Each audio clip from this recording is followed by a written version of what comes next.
Hey, welcome back to my channel. This is April Venom, and today I'm cooking for you a pan-seared ribeye steak dinner. This is a great meal if you would like to have an at-home date night with your honey.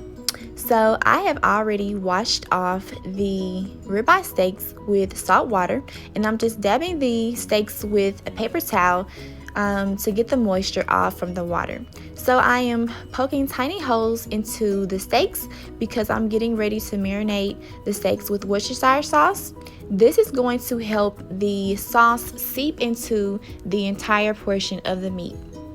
Anytime you're marinating meat, this is what you should use. Use this method.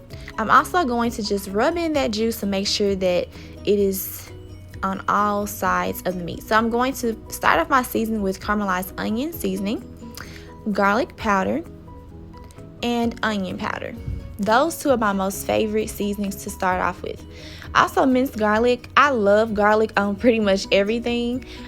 Use this to your taste, but I like to use a lot of garlic.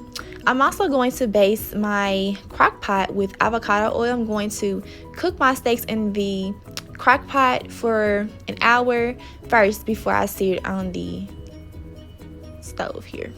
So I'm going to re-season the other side of my steak with the same seasonings.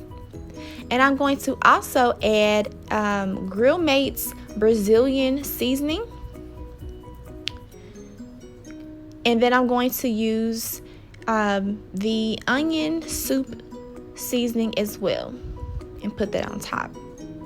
That's going to create a very nice juice for your steak. So like I said, we're going to cook it for about an hour on low.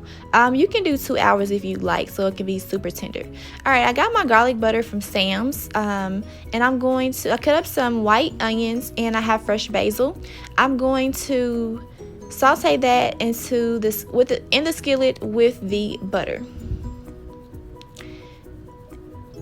Don't overcook your onion because you're going to put your steak in the center so that it can soak up all of those juices. Alright, so we're going to put the steak in the center of the skillet, and we're going to sear on both sides. Look how juicy that is. It looks so good. Very tender. And here's the meal. I paired it with potatoes, skillet potatoes, asparagus, Cajun shrimp. Thank you guys so much for watching, and make sure that you comment down below about any other recipes that you all would like for me to cook for you. Subscribe to my channel and like the video. Thank you again for watching.